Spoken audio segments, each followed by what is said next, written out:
nggak punya rumah, takut nggak punya uang. Dan jarang sekali orang yang ditanya, kenapa Anda bekerja? Lantang mengatakan, saya bekerja karena Allah memberikan peran ini kepada saya. Allah ngasih ilmu ini pada saya. Dan saya bekerja di semesta, diperankan oleh Allah untuk tujuan Allah, menyampaikan cinta kasih Allah pada seluruh semesta yang butuh pertolongan Allah. Jarang yang kayak gitu. Terus terang, manusia yang digerakkan oleh Allah dalam kehidupannya tidak banyak. Oleh karena itu jangan heran yang menderita di kehidupan ini banyak. Resepnya sederhana, Pak. Coba, kalau matahari ada di sini, kita berdiri di sini, kan bayangan di belakang. Dan kalau kita mengejar matahari, bayangan akan ikut. Tapi kalau kita meninggalkan matahari, kita mengejar bayangan. Sepandai-pandainya kita tidak akan pernah bisa menangkap bayangan kita sendiri. Itulah dunia. Makanya kalau kau ingin banyak dunia, belajarlah dari orang yang menangkap ayam. Kalau menangkap ayam dikejar terus, nggak dapat. Tetapi carilah makanan, taburlah makanan, ayam datang. Hati-hati. Kalau ingin dunia seperti kita menginginkan kupu-kupu. Coba kalau saya kasih tugas sekarang, semua yang ada di ruangan ini, cari kupu-kupu. Yang dapat kupu-kupu, saya kasih hadiah. Bingung kan cari kupu-kupu kemana? Tetapi kalau pergi ke pinggir situ, 1-2 pasti ada kupu-kupu. Karena apa? Karena saya nanam bunga di situ. Dan kalau nanam bunga, ada madu, kupu-kupu pasti datang. Jadi dunia itu sederhana kok. Berbuat aja kebaikan, perbanyak silaturahim, jangan memutus persahabatan. Karena menambah satu persahabatan, menambah satu piring nasi. Sekali lagi, menambah satu persahabatan, menambah satu piring nasi. Memupus satu persahabatan, berarti Anda sudah kehilangan satu piring nasi. Jadi kalau orang yang sulit hidupnya di semesta ini, karena silaturahimnya kurang bagus. Itu aja, sederhana. Masa datang ke rumah orang gak disuguhin? Datang baik-baik, senyumnya ikhlas, bicaranya sopan, masa gak dapat teh manis?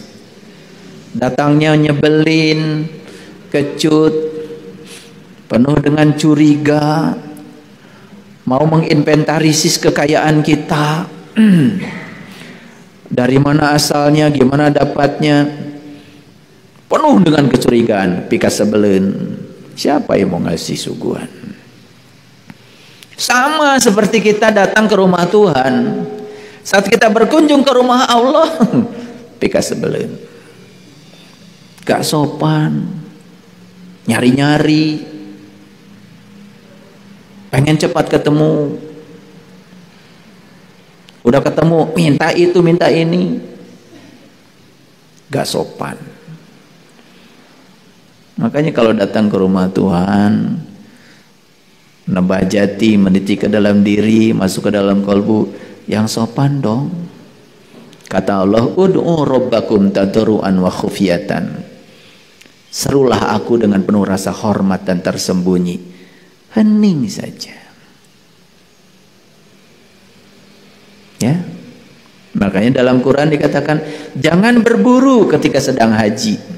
Haji itu berkunjung ke Baitullah karena ingin bertemu dengan yang punya rumah, bukan ingin bertemu rumahnya. Coba lakukan resep ini, keren. Pasrah saja.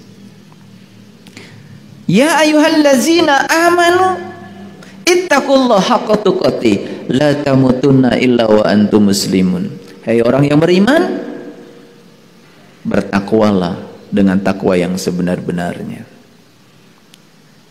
Janganlah kamu mati kecuali sudah pasrah. Apa maknanya? Kalau belum mati, kalau belum pasrah, jangan mati. Berarti mati dulu, pasrah dulu. Janganlah kamu mati kecuali sudah pasrah. Pasrah dulu, mati dulu. Pasrah dulu, baru mati. Kalau udah mati pasrah, ya semua yang mati juga pasrah. Itu salah tangkap itu memahami ayat itu. Pasrah dulu, baru mati. Ini penting nih saya katakan. Pasrah dulu baru mati. Kalau begitu pasrah itu masih hidup atau sudah mati? Masih hidup. Makanya pasrah itu ketika masih hidup.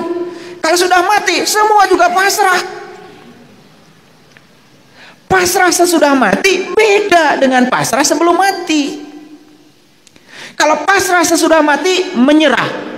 Tapi kalau pasrah sebelum mati, melepaskan semua energi negatif dalam diri, itu namanya letting go. Ini ketinggian nggak saya ngomong? Biar ngerti deh. Jadi madhabnya kemana nih? Ke kanan. Ini baru dua nih saya. Coba perhatikan, ya. Di dadanya burung Garuda ini ada perisai. Dan perisai itu apa? Ayo, perisai apa? Tameng, benteng, betul? Tameng, benteng, itu perisai. Dan perisainya, nah, di dadanya burung Garuda ini ada 5. Lihat di sini. 1, bintang. Warnanya kuning keemasan dalam kegelapan. Luar biasa.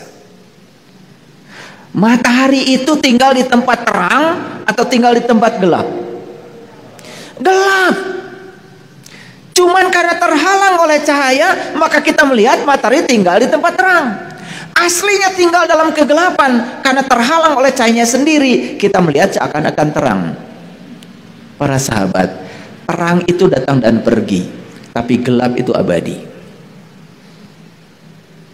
Sekali lagi, terang itu datang dan pergi, tapi gelap abadi. Jadi yang abadi itu terang apa gelap? Gelap. Bumi dan seluruh benda-benda langit tinggal dalam kegelapan. Kok bintang bercahaya dan tidak dilihat seakan-akan tinggal dalam kegelapan? Karena terhalang oleh cahayanya sendiri. Lalu kalau gitu apa artinya kegelapan? Awas. Kegelapan itu sebetulnya adalah ketiadaan cahaya. Kalau gitu apa artinya kejahatan? Kejahatan itu artinya adalah ketidakhadiran Tuhan. Jadi siapa orang yang berbuat jahat? Sebetulnya dia itu orang yang sedang tidak merasakan kehadiran Tuhan. Makanya siapa yang selalu merasakan kehadiran Tuhan setiap saat, itu namanya ketuhanan. Makanya Pancasila, sila pertama, lambangnya bintang warna kuning keemasan tinggal dalam kegelapan. Karena Pancasila, sila pertama tidak cerita Tuhan, cerita ketuhanan. Bukan cerita being, tetapi cerita being of experience. Cerita tentang pengalaman menyatu. Cerita tentang pengalaman merasakan kehadiran. Tanya semua orang, Anda yakin Tuhan ada? Yes. Anda yakin Tuhan Maha Esa? Yes. Tetapi orang itu masih mungkin berbuat kejahatan. Apakah para koruptor kalau ditanya, Anda tahu kalau Tuhan itu ada? Yes. Anda tahu kalau Tuhan itu Maha Esa? Yes. Tapi masih melakukan korupsi. Dan saya yakin orang yang masih korupsi itu orang yang masih kekurangan. Orang yang tidak merasa berkecukupan. Makanya semesta ini tidak akan cukup buat satu orang yang serakah, tetapi cukup buat semua orang yang bersyukur.